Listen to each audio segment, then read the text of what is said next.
Breaking news. Catastrophe begins as Iran responds to Trump's bans. And bans U.S. visitors. In response to President Donald Trump's executive order restricting entry of travelers from 7 Muslim-majority countries including Iran, the Iranian government responded in kind on Saturday, announcing it would not allow Americans to enter its country. It's going to ban all U.S. citizens from entering the country. It's a response to the Trump administration's ban on people coming to the U.S. from 7 Muslim-majority nations, including Iran. The ban, part of an executive order signed by President Donald Trump on Friday, bars people from coming to the U.S. for the next 90 days if they're from Iraq, Iran, Syria, Libya, Somalia, Yemen, or Sudan. Iranians have been barred from entering the U.S. before.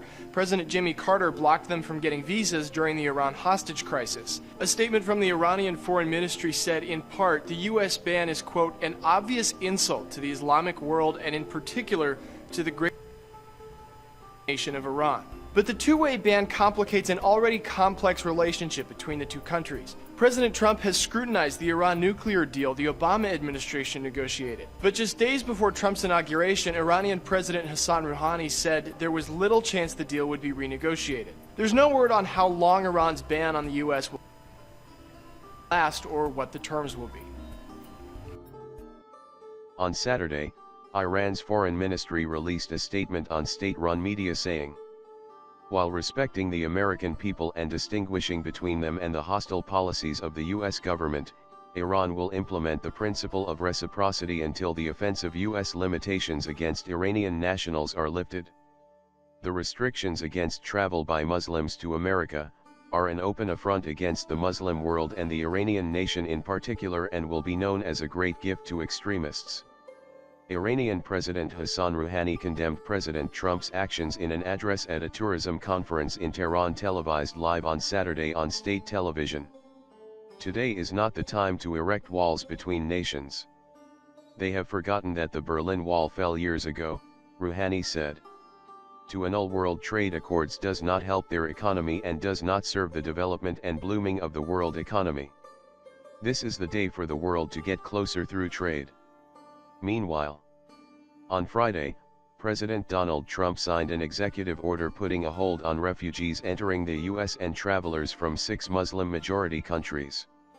The order also would put the emphasis on helping Christian refugees from Muslim-majority countries while curtailing the refugee program. The order suspended the entry of refugees into the United States for 120 days and directs officials to determine additional vetting procedures. The order bars entry to travelers from 7 Muslim-majority countries linked to terrorism for 90 days, Iraq, Syria, Iran, Sudan, Libya, Somalia, and Yemen. This includes travelers with immigrant and tourist visas. Green card holders from those countries will also be excluded from entering, and only those holding diplomatic visas will be permitted into the U.S. The executive order immediately suspended issuance of new visas and other immigration benefits from these countries. The ban also put an indefinite moratorium on refugees from Syria. The total number of refugees admitted into the United States in 2017 would also be limited to 50,000, reduced from the current level of 110,000.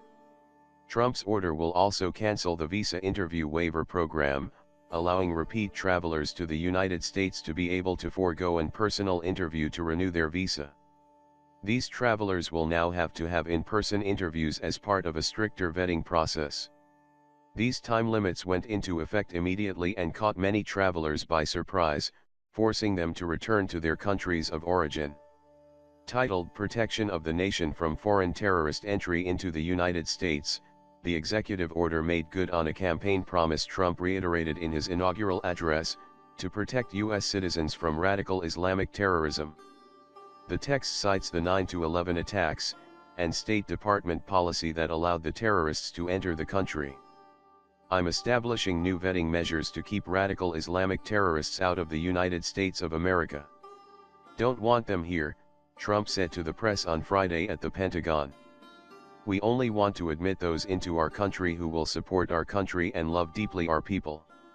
The order also gave the Department of Homeland Security leeway to prioritize refugee claims made by people on the basis of religious-based persecution if the person applying for refugee status is a minority religion in the individual's country of nationality. This effectively makes it easier for Christians in majority Muslim countries to enter the United States than it would for Muslims from those countries. "We are going to help them," Trump said in a pre-recorded interview with the Christian Broadcast Network. "They've been horribly treated. Do you know, if you were a Christian in Syria it was impossible, at least very tough, to get into the United States? If you were a Muslim you could come in, but if you were a Christian, it was almost impossible, and the reason that was so unfair, everybody was persecuted in all fairness, but they were chopping off the heads of everybody but more so the Christians. And I thought it was very, very unfair." Thanks for watching. Like and share, and don't forget to leave your comments.